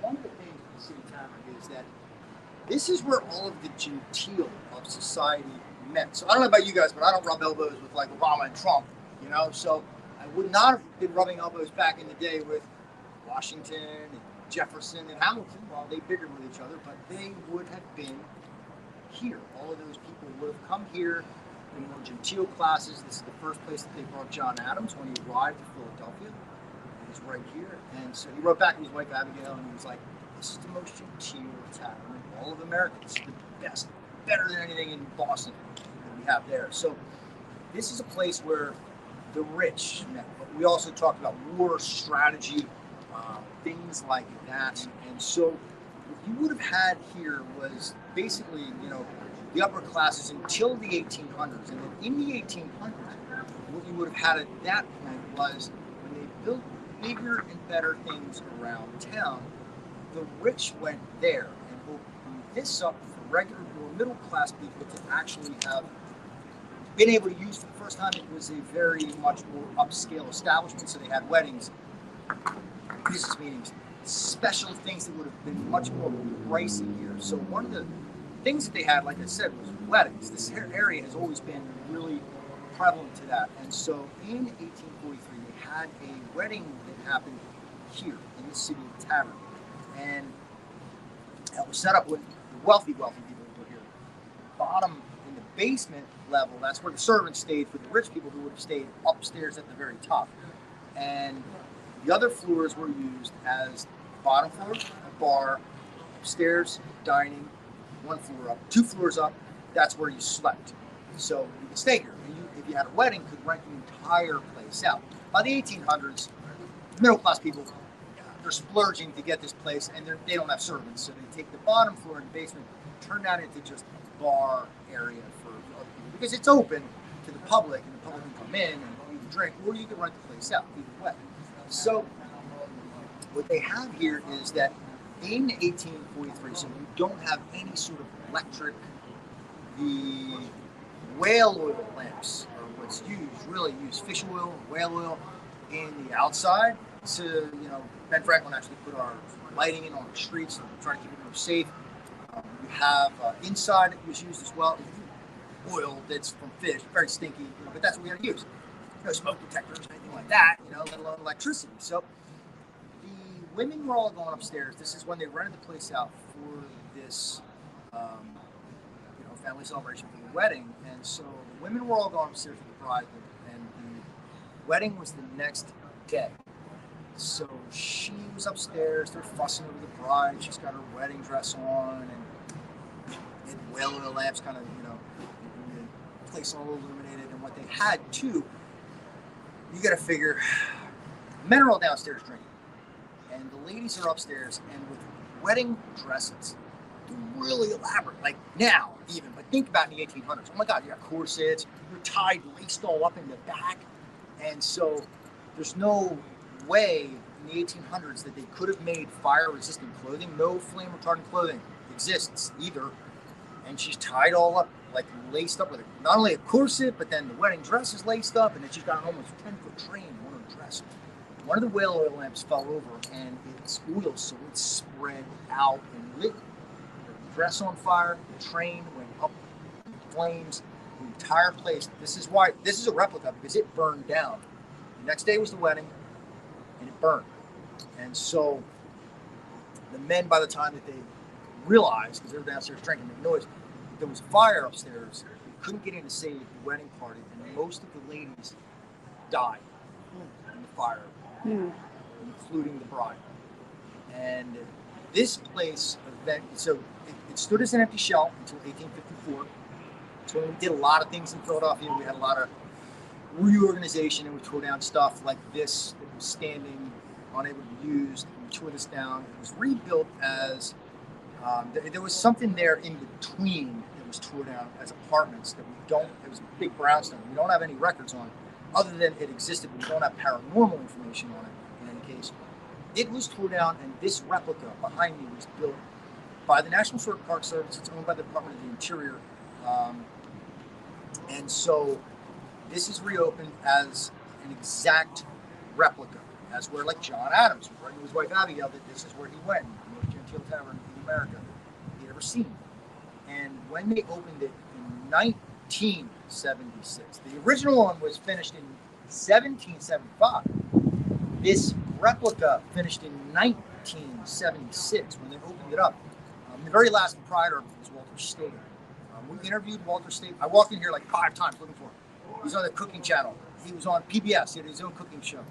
He was always here. He's the chef, but he would never see people because he was famous. So I came here like a whole bunch of times. So he wouldn't talk though. And he was giving a talk at the Free Library in Philadelphia. So we were like, he's a captive audience. There he is. So we went there. We talked to him, and he was like, so he told us, and we had him there to talk, that the place is haunted as far as he knows. He's never seen anything, but he hears stuff. And the servers hear stuff. And they came to believe that the dead lied, haunted the place. The thing about paranormal investigations too, a couple of times, you do a whole lot of it from your cell phones, right? We could do EVPs from our phones. We could take, if you know that there's paranormal energy someplace, if you do use an EMF detector or something like that, and you see that there's energy, and you try to interact with the apparition there, and you record, it's easier to hear back on the recording than with the naked ear. In the same way with audio, it is with visual too, whether it's just with your cell phone video, but just with a camera, or whether it's video or still photography. But you could take 50 pictures and maybe 49 will have nothing in it, but one has captured that moment because it's captured it exactly how it was. It's frozen that moment in time, and maybe it's very faint, but if you study it, then you see it's there. So this place has a lot of weddings, or had a lot of weddings, I should say. They just closed because of COVID. But so nobody lives here at all. Well, this was a restaurant. Oh, so it was a restaurant now. It was a restaurant, and so it closed because of COVID. Because it couldn't stay open. They couldn't pay the bills. Are you ever going to open it back up? They opened back up. The park owns it.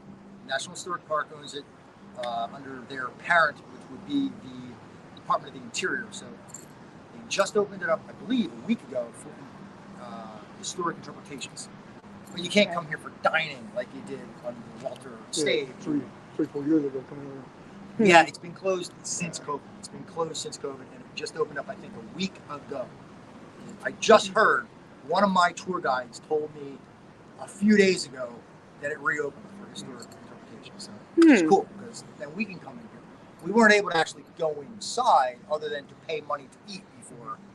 Now you can come in for the history of it for like the first time in a long, long time. Right. The entire 12 years we've been doing these tours in Philly, we've not been able to go in for like a history tour. We just only need food. We want to eat food, which, you know, we've had drinks here, and I've taken pictures to see if I got any paranormal on my pictures, which I did not. Our guide, Lori Hull, who's written, I believe she's up to like 10 ghost books that she's written. She does her midnight ghost hunting tours, but she's had paranormal experiences inside of her. And she's gotten photographs, and she's interacted with the dead bride too. But so she haunts the place and shows up in photography for people who are getting married now, taking pictures. They're not looking for ghosts. They're looking to take a picture of their niece or whoever's getting married. And they look at the pictures later, and there's a dead bride. There's a bride in a charred wedding dress with a blurry face in the background. Wow. It's just like creepy as hell. There's a second ghost that haunts also in the basement. The City Tavern authenticated with a historian all of the history of just the location, and at least Walter State did, and made all of his servers when they were open. He made them learn the City Tavern history so that when they served it, they could talk about it knowledgeably enough. But the historian, what they uncovered was that there was somebody murdered. Well, not murdered so much as I guess it was in self-defense, but there was a fight that broke out in the basement level in the 1800s. And so there was a ghost down there. There is a ghost down there that haunts. That is a remnant of who had been killed there, who had been in a bar fight, killed by one of the waiters, worked here. Because there's no bouncers or something like that. So I see a window there. I was wanting to see if you can look in there. But I don't know if you can see in there. We have done our midnight ghost hunting here, and we couldn't get in, but we would catch a lot of activity on our EMF detectors down here. Down here. It looks like people now live and throw trash since they closed, because this would be all cleaned up if Walter had it. But we would catch a lot of activity down here in this area in particular. But this is where, in the basement, somebody was killed, and they took the body, not wanting a scandal, and dumped his dead body in that creek right behind here, a little ways down, not directly behind the tavern, but they dumped his body. And when they rebuilt this, they started to see him as a ghost, and like a death loop, clutching his bloody white shirt and just reliving his death over and over. You couldn't really interact with him. But the original foundation, you got to figure, in all of the buildings, whenever they tear them down, they don't necessarily jackhammer up every single thing. All cities, all the things that we rebuild over, it's the way all of them are, archaeologically speaking. The further down you dig, the more back in time you go because of that. Like the city of Troy is down 7 levels. The city of Philadelphia, much, much more new. It doesn't date 3,000 years like the city of Troy does, but you know, we still go down, still like 2-3 levels down, because when we knock down the original structure and build on top of that, there's still the original structure, which is like 3 foot further down, like here. So when they rebuilt this, and people started to see the ghost that was here, the ghost was standing in his alternate reality on his floor. This modern floor is a little further up, so you would only see him from his waist up. And you did see him. I took a bunch of pictures. It didn't come up on mine, but there were a lot of diners at this time, and I didn't necessarily think that. I felt uncomfortable continuing to snap too many pictures. I snapped some. I didn't catch it, but other people had it. But anyway, City Tavern and our ghosts and our history. So let's go ahead up here, and we'll kind of end it up, I guess. So this is the back of the City Tavern. And just to sort of wrap it up, I guess, Philadelphia and Pennsylvania in a wider way have a lot of history, a lot of ghost stories, a lot of hauntings. The witch trial that happened right here, our only witch trial, happened in Philadelphia right here. And William Penn, like I said, was the judge. We do a tour about witches, and we do a whole lot more. But if you wanted to check out a little bit more, tune back in for Grim Podcast. Grim Podcast. You can search us by Grim Philly. But check out Grim Podcast. Come out to a tour if you want, but Grim Podcast is where you can go no matter where you live and hear dark histories. It's more dark histories, a little bit of true crime, and we are making an effort to have much more in the way of some paranormal episodes specifically. If you're into the exorcism and paranormal, we have one episode on that so far. A new podcast, but we are awesome and we're gaining traction, and we expect it to blow up and be extreme. We just all teach history usually, or psychology. We all generally have master's degrees or PhDs in our related fields, so we have a lot of experts, but we do it in a more mature audience sort of way, and it's a lot of fun. We just wish we could do more of them, and we are making an effort to try. But next season we'll have a lot of episodes, and we'll try to be more regular with every single week on these, and check out some paranormal stuff coming up in the fall. We're either going to start to drop probably September 1st. We were planning October 1st, but probably September 1st, 2022. We'll have our new season coming up with a lot more paranormal on that. But Awesome. I'm a professor of history, by the way, as well, at Rider University, and started the Grim Philly tours. But thank you. Yes, thank very you. much for having me on your humble servant on the very first maiden episode, and I'm thrilled to share with anybody that is interested anymore. If anyone to get in touch, you can get in touch through Mary Jo. And thank you again. Yeah. Can you give me grimphilly.com or grimphilly.com/podcast for our stuff on our podcast as well. So, thank you for check them out. us. Come down and check it out. You guys, it's a hell of a good time. Do you want to do a fast, like, paranormal investigation somewhere? Wherever you want. What would you think would be better? Like, where? We do it, I just thought maybe where... We do it in the park. Is that where the... Since we didn't go into the park yet, we do it in the park. Are we going to do the park yet? Like, we didn't go into the park? No, we kind of skipped it because, remember, it was like 2 blocks over and then 2 blocks back, so we saved that. Okay. As far as the route goes. I would say, I mean, because it is back that way to our cars. So I would say let's go in the park and do a paranormal investigation in the park. Yeah, because I brought some stuff just to see if we get anything. Even if it was like for 10, 15 minutes, just to see if we get anything. Yeah, because, while we're here. Hell yeah, we're here. We're totally here. Let's do it. Okay. All right. So that was probably like an hour and a half. How time is it? Yeah, Shit, it was good. It was good. It was good. Hour 25, hour 23. Is the park on the other side of Liberty? Yeah, if you go to the Liberty Bell, the parking is a block to the right, and where we'll do the investigation is a block to the left. So that would be probably good because we haven't been in there, and I think that's where we generally catch like a lot of the activity. Good, because I did bring a thermal. I didn't bring my big iPad that I usually use it on. I use it on a phone. Are we still recording? Yeah. Let's keep going. Yeah, that's okay. Well, we can do it here. Yeah, we can walk over there if you want. Well, if you're still recording, let's do it all here. I thought we stopped recording. I would do it. We could do it here, or we could do it. It's up to you, wherever you want to go. Wherever you think the most activity is, that's where I want to go. Most activity would be the park. Yeah, let's go to the park. Yeah, we can just walk.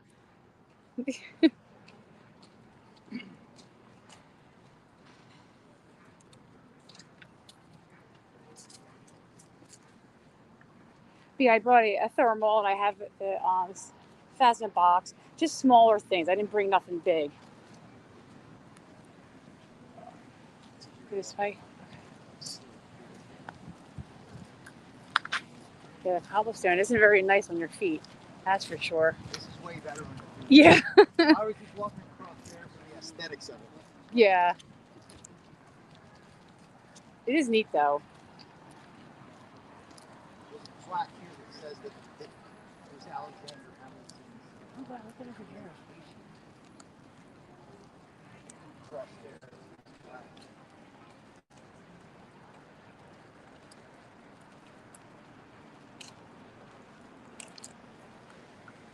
I don't know if you want to get it, but the plaque is here. Yeah. You can walk across. Walk by.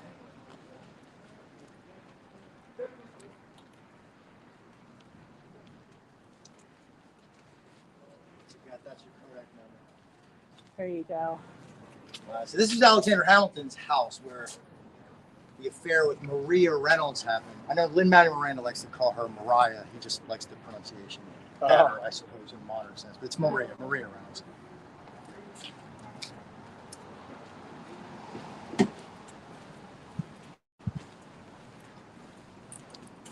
But yeah, she was like 18 and he was like in his 40s. His wife was pregnant, Liza, and he sends her back up. Why don't you go hang out with your parents? So I could have the summer of love here with little Maria Reynolds. Oh, wow. She only knocked on his door with the entire purpose of blackmailing him. And you can listen to that. We have a Scandal Monger episode with the affair with Maria Reynolds. We talk about that first. And then we talk about Thomas Jefferson with Sally Hemings in the second part of the episode. And we fleshed them out pretty thoroughly. Let's walk across. So they're up already, those two episodes. That episode, it's all in the same episode. And then we give each about a half an hour.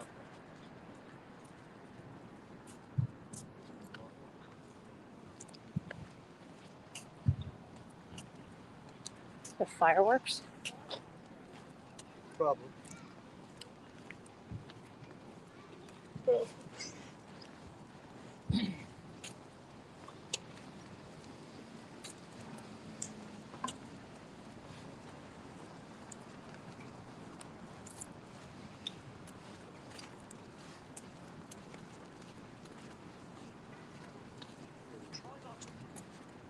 Lovely.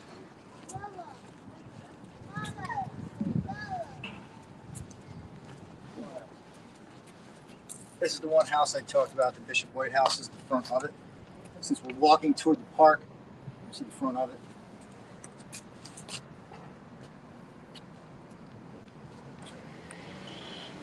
Huh. This is the other side of the house. While we're walking over to the park to do a paranormal investigation, we can see the front side of some of these houses. I guess people live here, huh? People live here today in a lot of, most of them, not in the Todd house though. Oh, okay.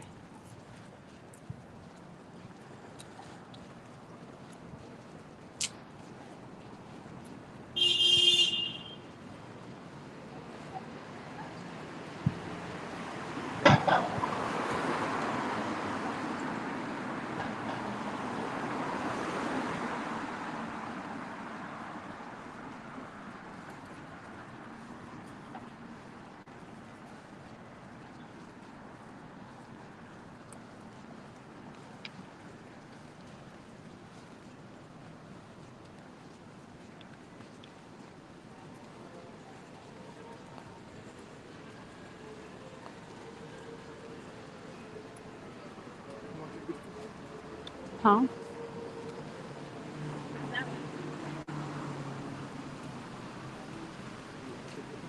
For what? This is the front of the Todd house here. Oh, okay.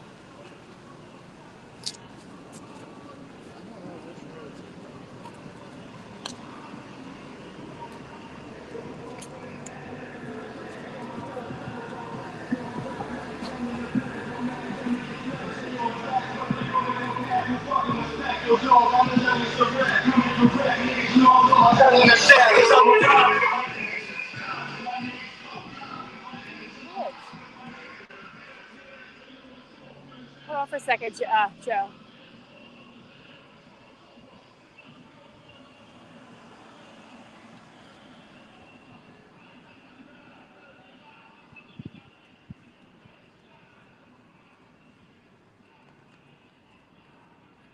Sorry, something happened to the one live. I had to hit a button, that's all.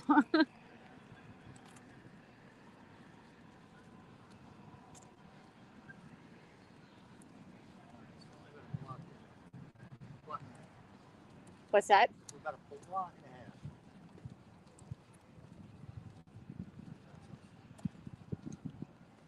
That's one of the tours. I think that might be Brittany there. Did you want to film Brittany? Huh? If it's Brittany, you're welcome to film her. It's okay. Poor thing. Good to go? Yeah, that's what she brings.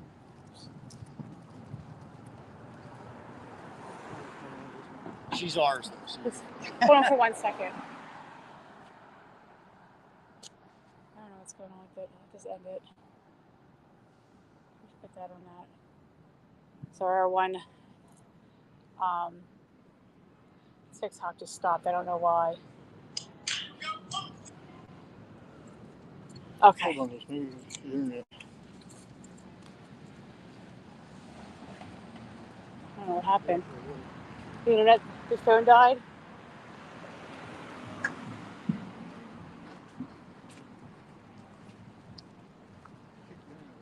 Did it?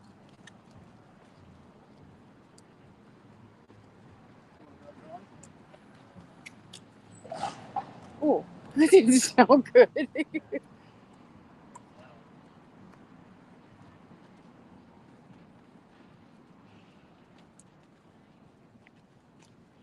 many people you have watching right now? Yeah, it says about 105. But I don't know this one because it has all the live streams. I don't know. I can't tell with this one. I can't see because I don't have my glasses on. Gotcha.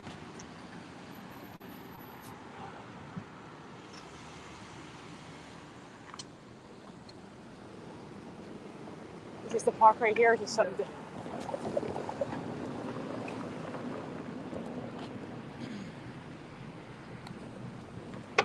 Okay, guys, we're almost there.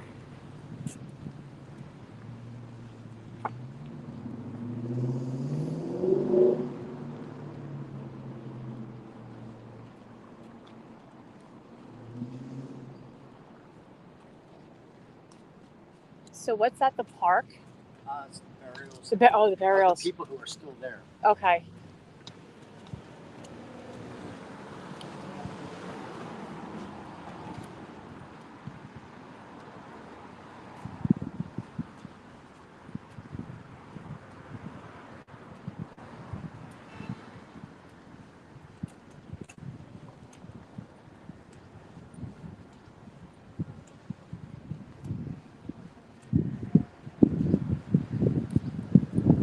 I skipped it to make it a short route.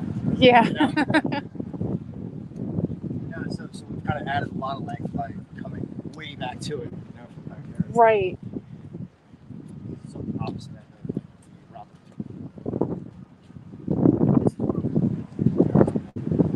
Activity. Really? Okay.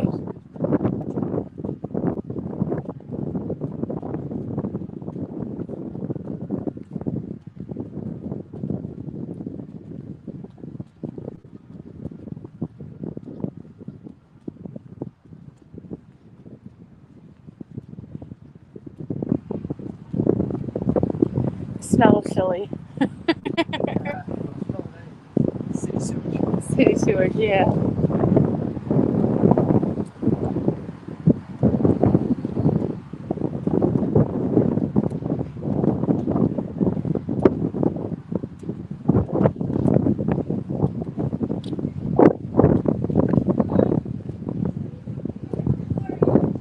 Alright, so this denotes the original location here where the original structure would have came out to, which was the Walnut Street Prison. So this is where the prison was in 1776 that we built ourselves. It was the largest prison in North America.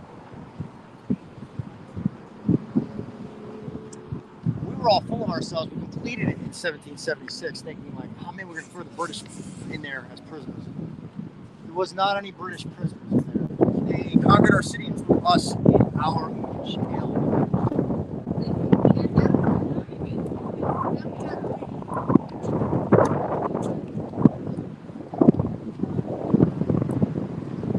This is the part of Washington Park that still remains a park. It still has bodies. We have anywhere between 4,500 and 7,000 bodies in this park here, which was built also, well, obviously it was here prior, but the prison, the biggest prison in North America, was built right inside the park grounds. That's a modern structure there. That's where it was. A lot of people die in the prison and be buried here. So that was a prison there, they rebuilt it differently. That was built way later. Oh, okay. First, That's where the Eastern prison State was. Penitentiary replaced the prison that was here. Oh, that's nice to know. Walnut Street Prison was replaced by Eastern State Penitentiary. It was a much larger thing, and I know your second episode next week will be about that. Well, you just went there, right? Yeah, but we're going there. We're going there in 2 weeks. Yeah, again. So, as your second episode, we'll bring you to Eastern State Penitentiary. That was the penitentiary that replaced this here, Walnut Street Prison, and much bigger, obviously. So, this stone, like a memorial stone, would kind of, well, I can say a lot more about it than the stone does, but this gives you in short sort of what happened during the American Revolution. At least, a prison was built, and then the revolution broke out, ironically, very similar in time period. And so the British weren't thinking like, oh man, Ben Franklin, Thomas Jefferson, good guys. No, Ben Franklin put it best. Gentlemen, if we don't hang together, we're going to surely hang separately. And when they captured us, when they captured our city, Philadelphia, we were the capital, in 1777, they occupy us over the winter. They take our soldiers, they throw us into prison that's behind me, and what they do is feed us twice a week. 2 times in a week, like in other words, every 3 days. You got to put your hand out, they put a lump of meat in your hand. The meat was gone bad that they didn't want to give their own soldiers. More of us Americans died in our prisons than anywhere else. In British prison ships, usually that they would dock in our cities. We had this nice big prison here. They didn't have to put us in boats. They threw us in here. So more Americans overall in the Revolution too died in British custody than being shot by the British. And it's the same in Philadelphia here. So many of us died in this prison. There were people that were buried in this park anyway. The prison was here, and what they did was they brought over in the far corner of the park behind me on that side, all the way in the far corner. What they did was the very first Americans that they gathered up, not looking at them like patriots, they're traitors. They're not patriots, they're traitors to the crown. They told them, guys, there's some pickaxes and shovels, dig some holes. 30 foot by 30 foot by 30 foot deep, dig big pits. Then they blindfolded them, they shot them, they threw them in the graves that they just dug for themselves. That's what they did. But they put them in plain pine boxes. They stacked them one on top of the other, jammed them together like sardines, and there's over 1,000 bodies on the other side of this park. Revolutionary War soldiers who were executed by the British. Not a single name is recorded. These are traitors. They threw the rest of us into prison as they gathered us one at a time. They died slowly in the prison. More of them died over that winter in the prison, then were shot by firing squad. And that area, that side of the park, on the other side, prisoners were made to dig a big trench from one side of the park to the next, in which they buried over 1,000 bodies. So 2,200, roughly 2,200 bodies between the two mass areas of burials of Revolutionary War soldiers. That's just the Revolutionary War soldiers, but you have Yellow Death pits, you have executed criminals, you have people that just died and didn't have money for a burial. You had strangers. People called it before this strangers burial, because we would have people that died that were visiting the city. Nobody knew who they were. They died even if you had money. You're dead. People steal your money. You're dead. Now you don't have money. You can't afford burial. You're dead. They were put here. This is where they're at. Native Americans, some Native Americans here, more African Americans here, Native Americans, because they, even if they were free, they didn't have the money necessarily for a burial. A lot of them were the only ones, the African Americans, that took care of their own people. If they were buried here, they would take care of the graves to keep them flowers and gifts and things like that. It goes back to the African customs of doing that. With what we see in like Candomblé, Santeria, and Voodoo. It's descended from that European African syncretic religious style. It's derivative of the stuff in Ghana and Nigeria today still. So they're buried like on this side? They're buried all over the place. People are scattered all over the place. This entire park is river bodies, but burials that are soldiers behind me this way and the fourth corner that way. So what do we want to do our investigation? Wherever you think you get the most activity. Let's go this way. Okay, yeah. Let's go this way. We've only really ever done that one. Let's go this way and see. Okay. It could be anywhere. The entire park is riddled with bodies. Yeah. The entire thing has thousands.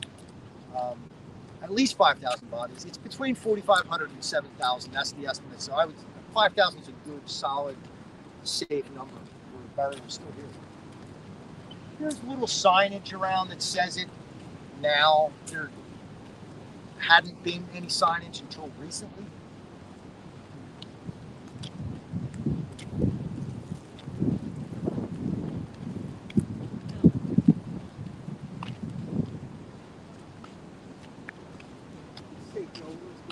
See if we can get anything. Okay, yeah. They have the Tomb of the Unknown Soldier is in the back there, in the background. You can see. That's the memorial Oh, to the memorial, those yeah. soldiers that had died. And a re-interned soldier in there, one re-interned soldier at the memorial to the Tomb of the Unknown Revolutionary War Soldier. I would say let's try it here. Right here? Okay. The park used to run, rather the stream used to run through here. The creek, the Dock Creek ran through here. And there used to be a little pond about where there's a fountain today, a big fountain over there. There used to be a pond there.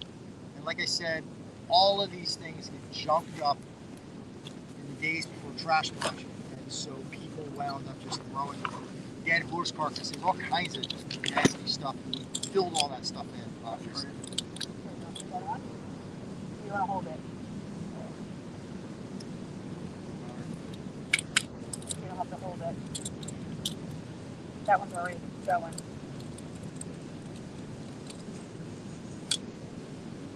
There you go.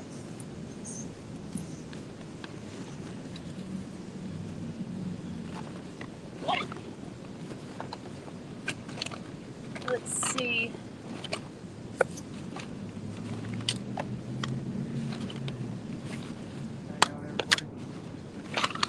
Make everybody dizzy. You want to hold that?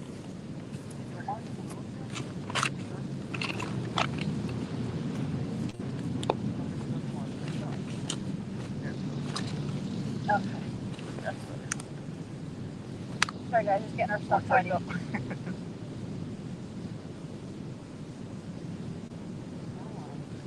So we're getting out all the paranormal equipment that we will need for a paranormal investigation and ghost hunt here right now. Okay. Yep, let's stick it right here somewhere. We're not here off.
Okay.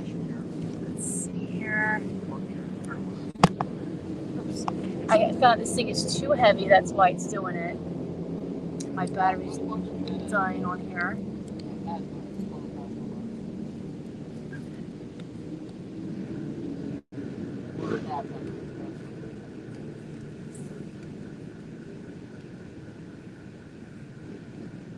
It takes forever to put all this stuff on.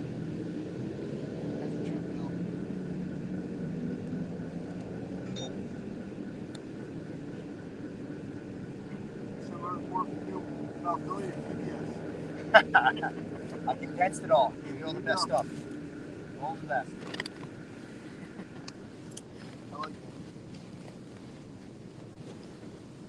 I've made it nice and easy for our competitors to gather our best information for us.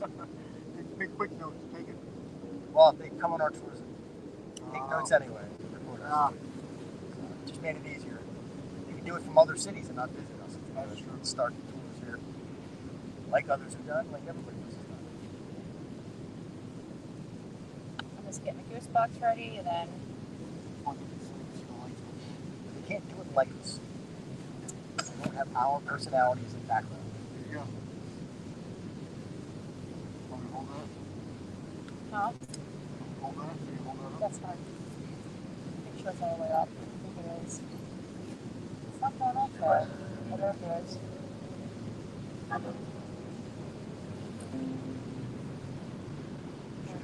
Yep. I'm not putting this on right now. Okay.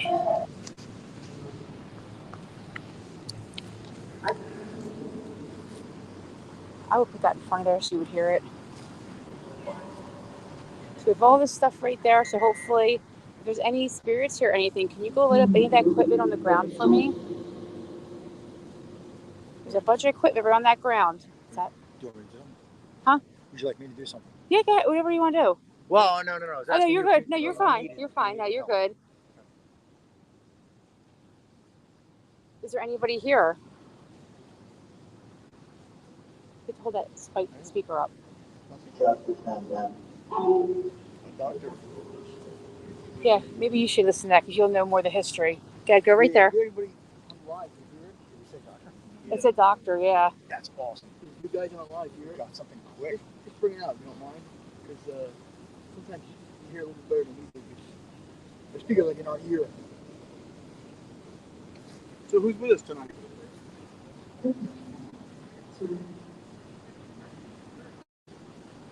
Sometimes when I go back and play, I'll actually be able to pick it up a lot better. It's hard with that fountain there. Yeah, you don't inside the building. Does anybody want to talk to us? You can tell us his names.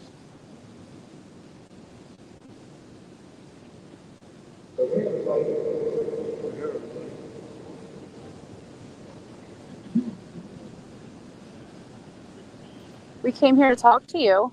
You can talk through this machine here and we'll be able to hear you. Or we have some stuff on the ground right here. You can go hit off and we'll know you're here if you want to play with any of that stuff.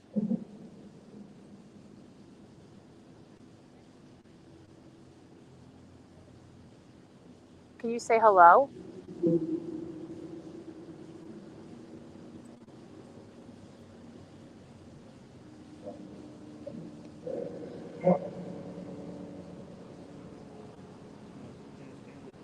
Yeah, usually it's very noisy. I heard doctor. It did say doctor. Right away. Who's the doctor?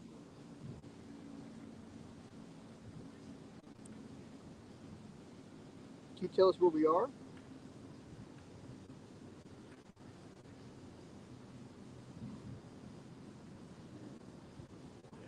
It's very quiet.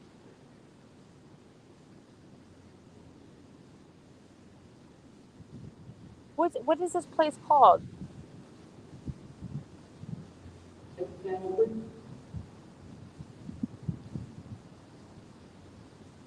Who's buried here?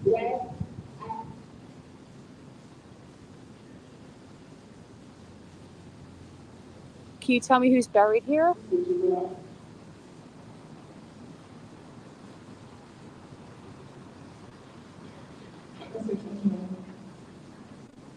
Professor or something.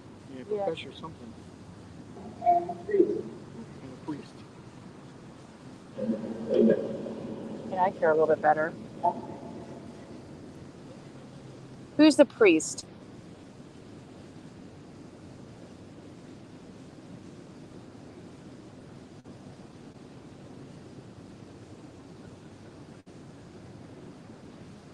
Wow, this thing is really quiet. Yeah, it normally goes crazy. Were you a medical student here?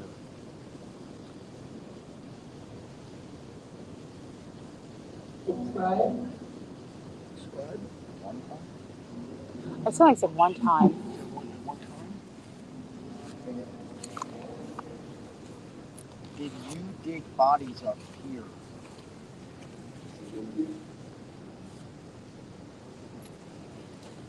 No,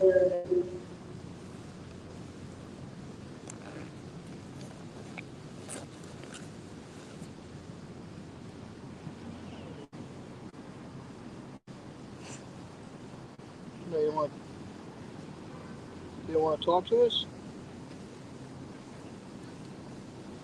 Let's try a different one. Just unplug that speaker so it stops playing. Yeah. Let's try this one.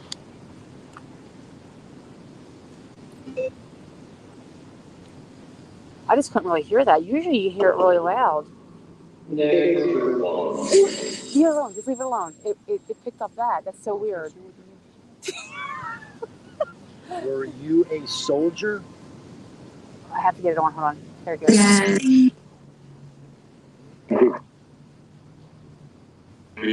Don't turn it down. Were you a soldier?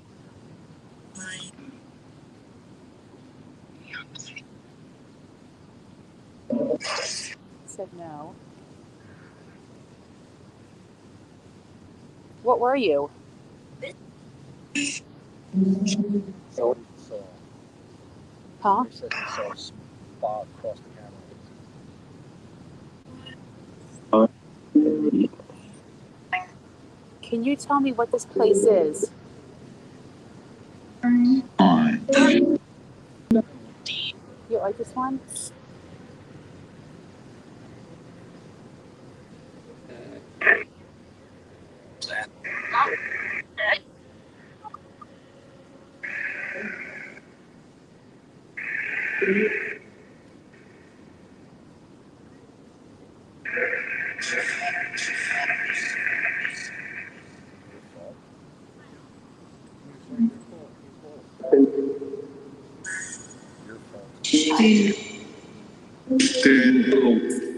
Stand up.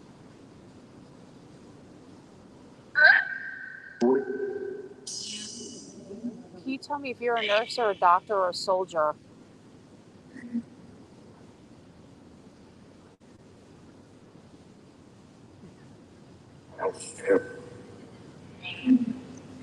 Whose fault? Whose fault is it? Yeah. I said us. Who is? Why is it their fault?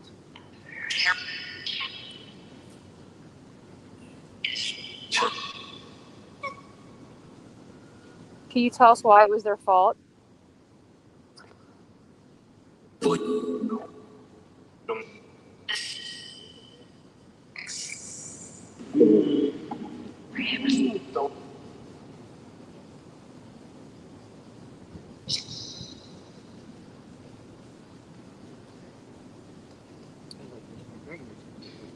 Okay, we'll get that one back on. Can you tell us your name at least? Yeah, I don't know what it's saying.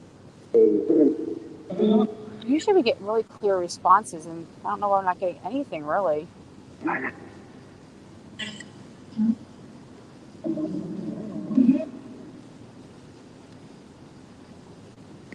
try it with that. See what it does.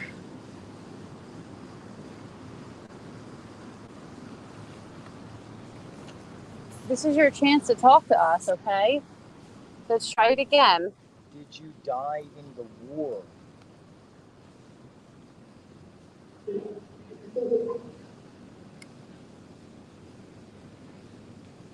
Were you captured?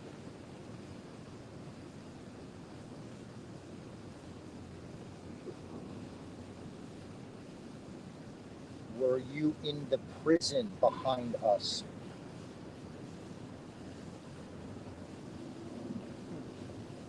Is it on? It's on. I don't see on the screen. It's on. It's quiet. Not the same. Are you American? White premises. Is that what it just said? Huh? White something. White premises? Yeah, that's what it said. Are you British?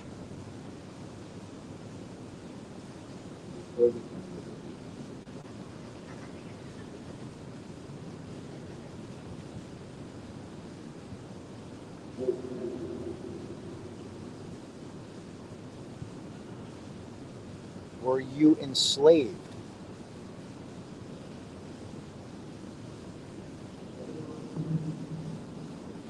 Enslaved. What did it say? Enslaved. Enslaved? Huh.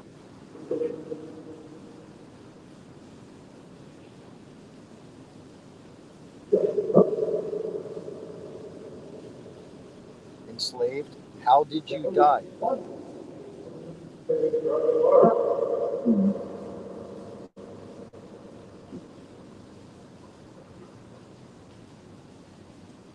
Can you tell us how you died?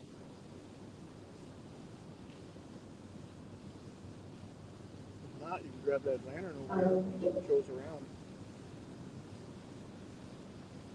There's a bunch of stuff on that ground right there. Can you go touch one of those things over there? You see those things with the little red lights? Just go touch one of them so we know you're here.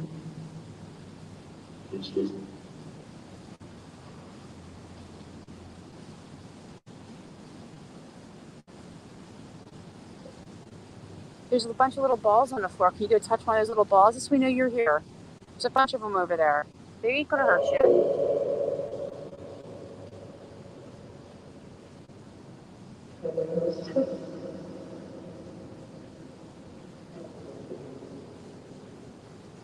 Were you a Civil War soldier?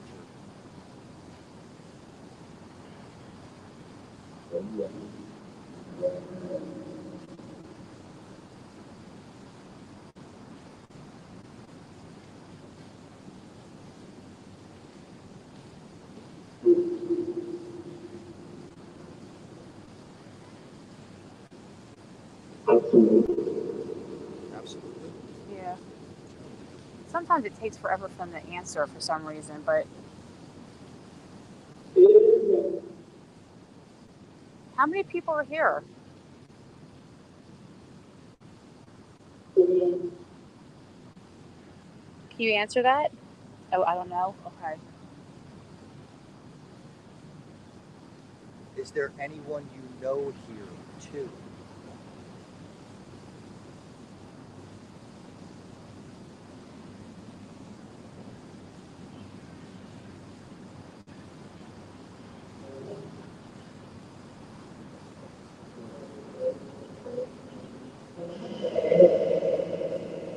What is that? What is that fountain for over there? What's it represent?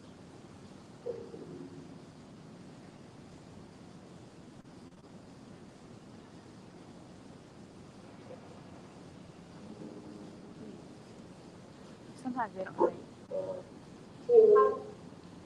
Sometimes they don't know how to use this equipment because if not many people come over here with it, they're not going to know what to do with it.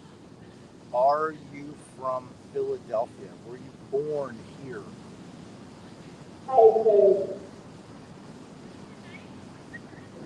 Did she say I am? It said that, yeah. And I need help, yeah. What do you need help with?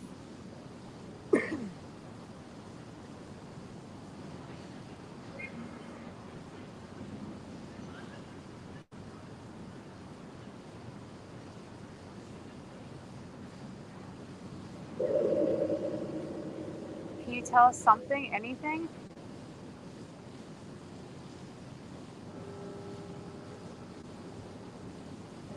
What is that dinging back there?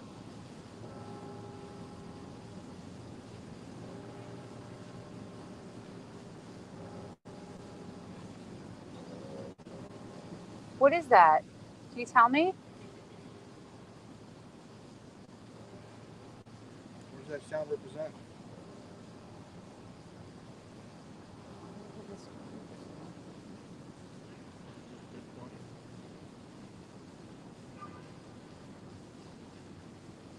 Do you have family here? Mm-hmm.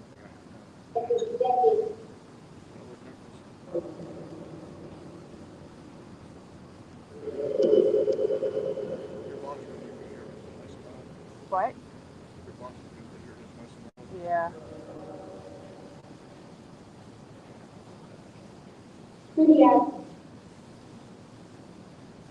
Pretty something. I don't know what it said. Pretty, maybe that's what it said. Yeah. Do you like the fountain over there?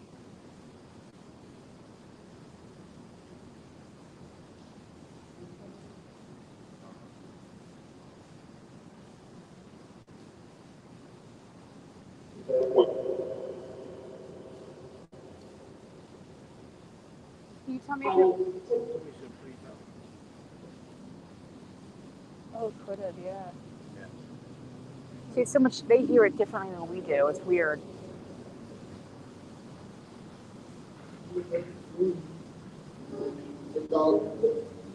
Were you from that prison? A lot of women talking.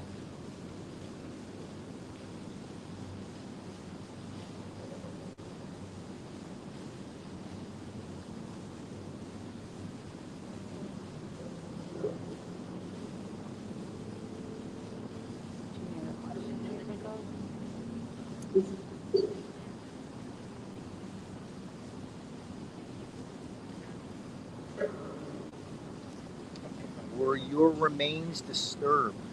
Did somebody dig you up after you died? Somebody said yes right away afterwards.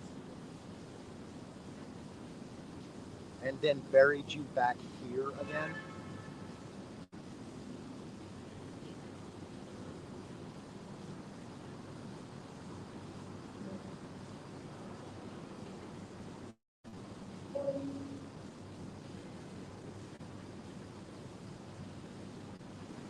Like a pillow.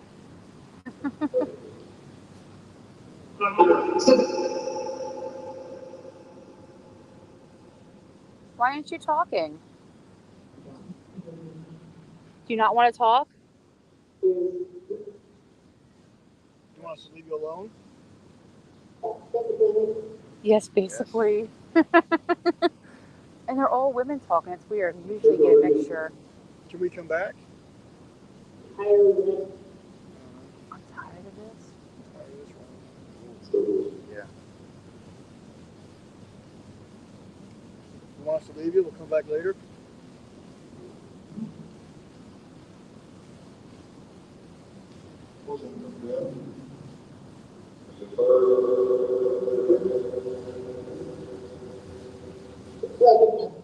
Well, can you say goodbye for us?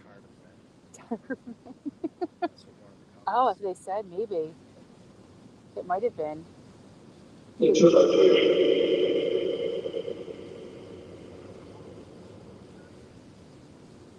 Thinking, can you say goodbye for us then?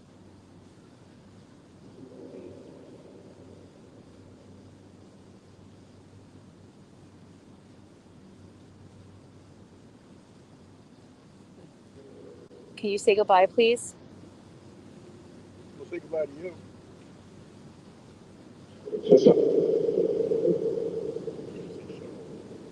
Maybe.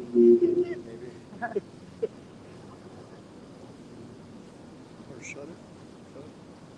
Shut it. Okay, well, thank you for talking to us, whoever did. You bet. Thank you again. And we'll come back and talk to you. If I know you're a girl, obviously, you keep on talking to us. Can you just tell us your name? Tell us your name and we'll call you out. Call for you next time we come here.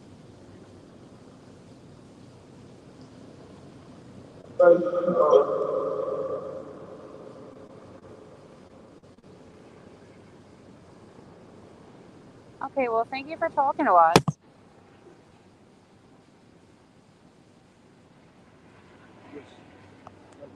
I think it all died. Oh. All my phones and everything are dying. Whoops, take this off. Good night. Yeah, did you hear that? I said have a good night.